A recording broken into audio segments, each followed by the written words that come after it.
I don't remember the date. I think it was about 2002 when I began painting windows.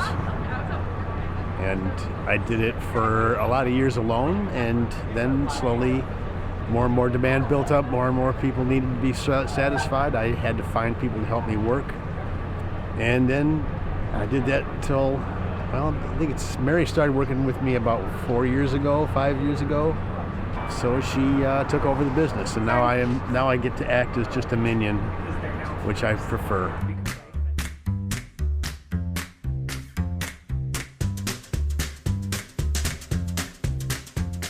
I jumped on as an assistant to John Copley, and within that time, as John was starting to phase out, he asked if I would take over the business.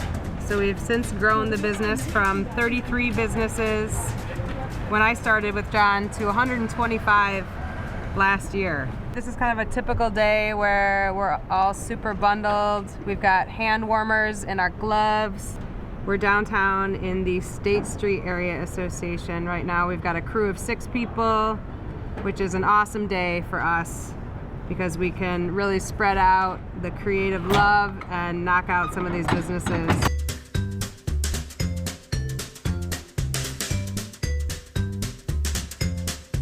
There was a guy in town who used to do this, and he did mostly Main Street.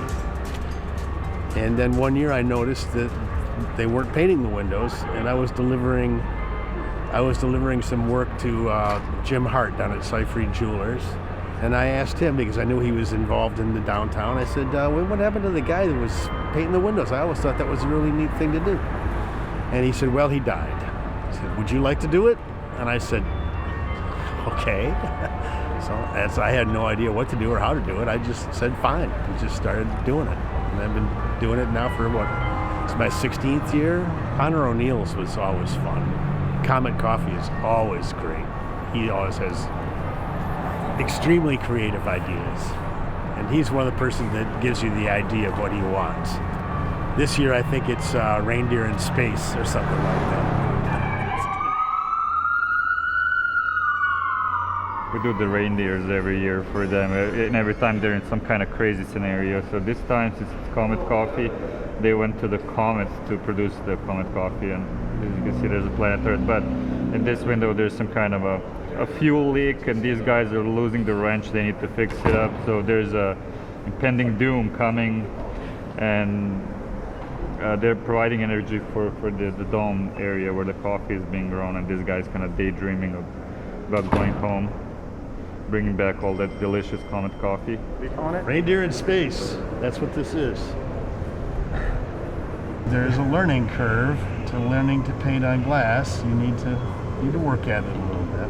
It's a very different surface than canvas or anything else that paint slides on it. It doesn't really adhere the way it does to a more porous surface.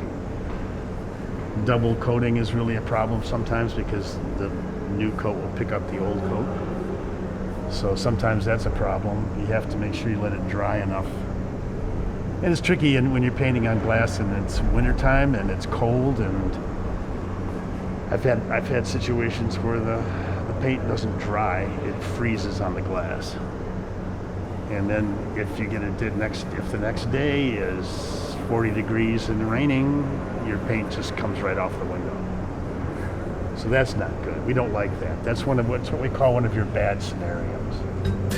Oh, November recess. We're gonna save the day. Not talking. You're not talking? You don't want to talk on camera? No? Crack your helmet. A number of years ago, we had an idea of doing the reindeer, and it's been a theme that we've stuck to over the years. We just had this idea of missing home and looking fondly to the earth, wishing he could come back, he could go back. I always enjoy like the details, like how they have the cloven hooves like built into the spacesuit. John's definitely a man known around town. And Mary, who also is involved in this, she and I worked together at Zola for a number of years. We were bartenders there together. All right.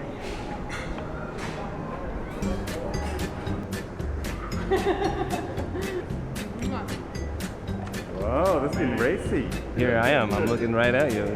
This seems a little intense. Well, I have the honor and distinction of being one of the few nephews of John Copley, who has essentially created all of the artistic coolness that is Ann Arbor, quietly in the background for the last several decades. All right, oh, chicken needs the legs.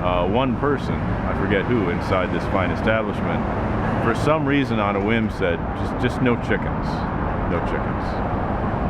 Which is why when I showed up for work that day, El Jefe here walked up to me. The first thing he said to me was, I need you to paint a chicken. So we painted a nice holiday scene with a chicken, just in hopes of showing them the dangers of being that vague when talking to a painter, especially one as cantankerous as old man Copley here. Came back the next year and asked them what they wanted, and they said, we want 2 chickens.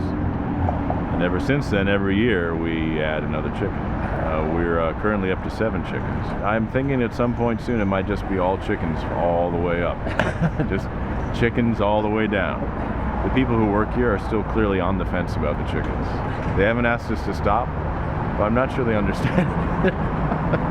Oh, he's great. He looks very happy, right? The world's tiniest chicken. There we go.